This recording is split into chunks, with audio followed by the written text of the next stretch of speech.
është shumë vështirë që njeriu ta orientojë veten e tij. E në veçanti është edhe më vështirë që njeriu ta orientojë veten e tij. Prandaj ai ka nevojë për një krah, ka nevojë për një mendje, ka nevojë për një urtësi, e cila do të di ta orientojë këtë të ri drejt rrugës së vlerave të vërteta. Dhe për ta mbrojtur ato nga rreziqet të cilat mund t'i vinë nga ato që shumë janë përhapur, dhe që mund të shihen si vlera, por që mund të jenë gjëra më shkatërruese në jetën e kësaj bote. Pra jetojmë në kohra të vështira ku balanci i vlerësimit të gjërave ka humbur. Pra sot jetojmë në një kohë ashtu sikur se kemi përmendur që disa gjëra që mund të jenë shumë pa vlerë shihen me shumë vlerë.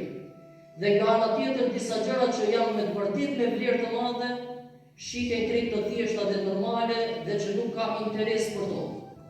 Dhe ne me fokusin e kemi venduar në disa ligjërata tek xhamia, nga se ky është drejtimi jonë dhe kjo është brenda jonë më e madhe. Mirë, po kur flasim për edukatën, respektin, peshën të cilën besimtari duket t'ia jap xhamisë, dhe si duket ai të jetë brenda ambientit të xhamisë, duket kemi parasysh që nuk po flasim vetëm për xhami. Ne po flasim edhe për besimtarin si duket me qenë brenda në shkollë, edhe për besimtarin si duket me qenë brenda në ambulant, brenda në mirësi, brenda në gjitha drejtimet dhe zyrat të cilat përfaqësojnë diçka. Ajo që duam të themi është se kemi nevojë me patjetër që të paisemi me kulturën institucionale. Pra jo vetëm kulturën e cila mund të na ndihmojë dhe të na paraqesë neve para të tjerëve kur jemi në jetën e përditshme, në rrugë, në ndërje, në shtëpi dhe kështu me radhë. Kemi nevojë të paisemi me kulturën institucionale. Për arsye sepse duket me qenë ndryshe njeriu kur ai është në rrugë dhe kur ai është brenda për shembull në shkollë. Duket me qenë ndryshe njeriu kur ai është në rrugë dhe kur ai është në xhami. Pra edukata e tij, kultura e tij është pikërisht ajo që duket ta prezantojë atë në një institucion të caktuar. Dhe nuk guxon që kjo kulturë të jetë e pashembull për të tjerët.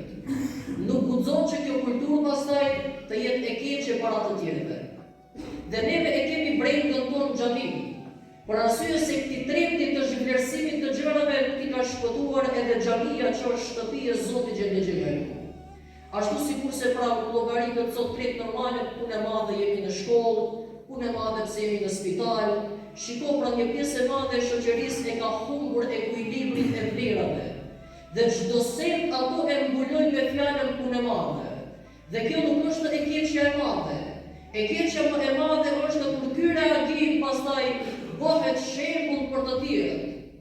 Ne për shembull mund të jemi në një bisedë shumë të këndshme dhe që mund të tregojmë diçka me interes të veçantë, që dikush mund ta ketë marrë fjalën, që mund të jetë i shkolluar dhe tregon një meselë shumë interesante, e del dikush prej anash e lëshon një llah e prish krejt ambientin e konakut. Dhe tani nuk është ky veç problemi.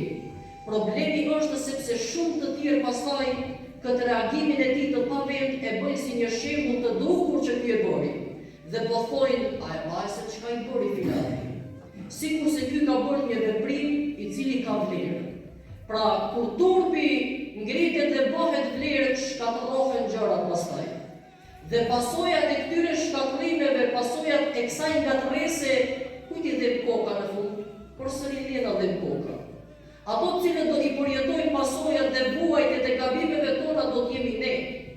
Dhe prandaj njeriu duket kur shikojë gjëra të tilla, anomali të tilla, ai duket mundohet që t'i përmirësojë. Neve sot kemi humbje të vlerave dhe të rendit edhe brenda familjes. Pra sot nuk ka rend fëmia me prindin e tij. Ai nuk ka rend me vëllaun e tij më të madh. Ai nuk ka një kulturë dhe një edukatë si të bisedojë me prindin e tij. Ai nuk ka një edukatë, një kulturë si të bisedojë me mësuesin e tij. Nuk ka një kulturë, një edukatë si të bisedojë me hoxhën e tij, me mjekun e tij dhe kështu me radhë. Dhe mungesa e këtyre gjërave çka bën? Bën që neve të normalizojmë krejt gjërat dhe çdo ambient ta llogarisim të njëjtë. Pastaj nuk kemi kujdes se a jemi në xhami, a jemi në rrugë, a jemi në kafe, a jemi në shkollë, a jemi në spital, krejt gjërat të njëjta duken. Dhe kur prishet ekuilibri, çka bëhet?